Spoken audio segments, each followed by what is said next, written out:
Hello, welcome to day 34 of God's Holy Spirit, a Bible study. We're talking about Luke. Luke wrote both the book of Luke and also the book of Acts. When he wrote his own book, he did so with a very interesting angle. He wrote for both Jew and Gentile. He takes Jesus' lineage all the way back to Adam. That's for the Gentiles, and he's the only writer to do that.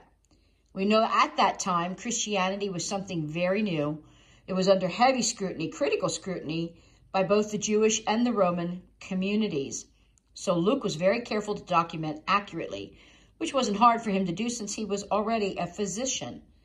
He's the only one to document about Jesus' parables on the Good Samaritan and the prodigal son. A lot of what Luke learned about Jesus, he learned from his friend, Paul the Apostle. Now, Paul, by the way, was a very good Jew in his day.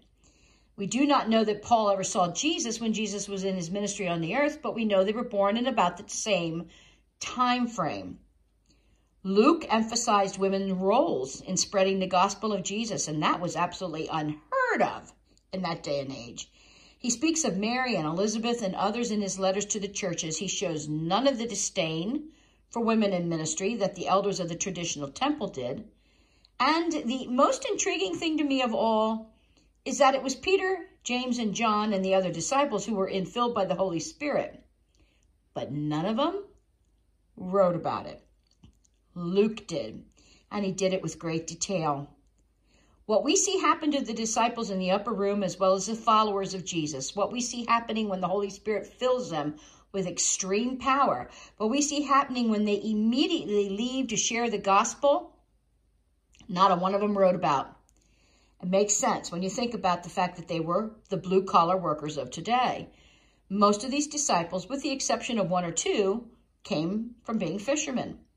They were quick to move. They were quick to action. Luke was a doctor.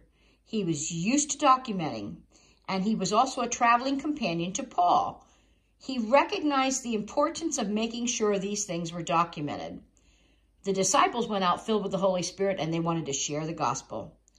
Luke wanted to share it in a different sense and in a broader sense when you think about it by writing it down. That was his role, and it was appointed to him by the Holy Spirit of God. Now, I know you've heard me say in the past, I love to watch videos of archaeological finds in the Holy Land and how these finds impact the gospel of Jesus. One of the heaviest hitters in the world of archaeology today states that in the past, his predecessors were very poor at documenting their finds. A lot of times they didn't put down the dates, they weren't thorough on exactly where they found the items, and so that they were lost. Once in an interview, I heard him say that what good is it to find the most wonderful piece of archaeological evidence if you don't document it so that anybody not at the dig can actually also have the information. And I believe that's what Luke felt, impressed by the Holy Spirit, that he had to put it down on paper while it was fresh. So we're going to go back. We're going to reread some things in Acts chapter 2. Keep in mind that, again, the purpose of Luke's gospel is to document an accurate account of Jesus' life, his teaching, his death, and his resurrection. And that Luke's gospel was for everyone, Jew and Gentile alike. Luke also highlights the Holy Spirit. He speaks of the prayer and worship together. He addresses those that died for Jesus' gospel at some point in his writings. And he always gives the history of the early Christian church in his settings. Let's read a little bit of Acts chapter 2 now that we understand our writer. Suddenly, a sound like the blowing of a violent wind came from heaven and filled the whole house where they were sitting. They saw what seemed to be tongues of fire that separated and came to rest on each of them. All of them were filled with the Holy Spirit and began to speak in other tongues or languages as the Spirit enabled them. I've often heard the saying, God does not work quickly, but he does work suddenly. That means without warning. Have you ever watched a movie and there's a couple in a car and they're having this light and fun conversation between the two of them when all of a sudden, bam! a car hits them from the side and nobody's expecting it. and it's absolutely jarring.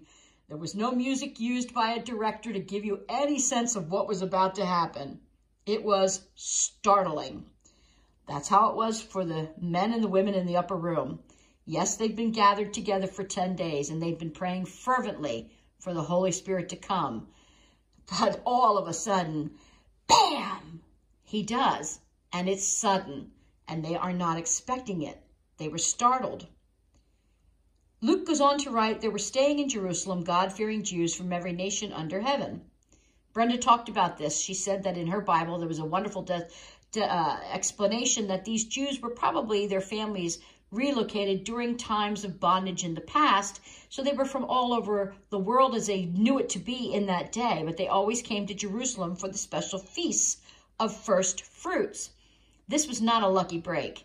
This was God's ordained word. He had them come. They overheard what was going on in that upper room, and then Jesus shared the gospel with them. And when they returned to their own lands, they took the gospel with them. When Brenda was with me the other day, we talked about the book of Joel, chapter 2, verses 28 to 32. It shall come to pass afterward that I will pour out my spirit on all flesh. Your sons and daughters will prophesy, your old men will dream dreams. Your young men will see visions. And on my men servants and my maid servants I will pour out my spirit in those days. And I will show wonders in the heavens and in the earth, blood and fire and pillars of smoke. The sun shall be turned into darkness and the moon into blood before the coming of the great and awesome day of the Lord. And it shall come to pass that whoever calls in the name of the Lord shall be saved. For in Mount Zion and in Jerusalem there shall be deliverance, as the Lord has said, among the remnant who the Lord calls.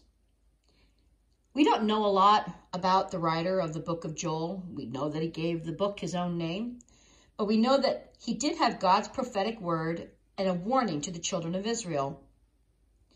We know that his word is timeless. Joel's warning from God can and should be repeated and applied to any age and any group of people all over the world. He speaks of God's Spirit being poured out on all flesh. Certainly, the infilling of those in the upper room was the beginning of this missive from God, but it isn't the ending. Joel speaks of a time and an age when he could not have possibly understood what God was sharing with him, but he did it with faithfulness. And when we did the fruits of the Spirit, if you recall, one of the fruits of the Spirit is faithfulness. What Joel wrote is incredibly pertinent to the 120 people that were in the upper room. They were all filled with the Spirit, and they began to immediately blossom in the wisdom of God's Spirit. And none of them blossomed more than the rough-riding, short-tempered, argumentative fisherman called Peter. It was Peter who stood when those other Jews started running to the upper room, having heard all the languages. It was Peter who shared the very first sermon after the infilling of the Holy Spirit. And it was Peter who was used by God to reach over 3,000 people in that moment, as many as would be saved, the Bible tells us. Peter stands up with the 11, he raises his voice, and he addresses the crowd. And he says, fellow Jews, listen carefully. And they pay attention. Peter, the guy who denied Jesus 3 times as Jesus was arrested, the guy who was so headstrong and sometimes made the most dumb utterances that Jesus actually at one point turned at him and said, get behind me, Satan. Yep, that Peter.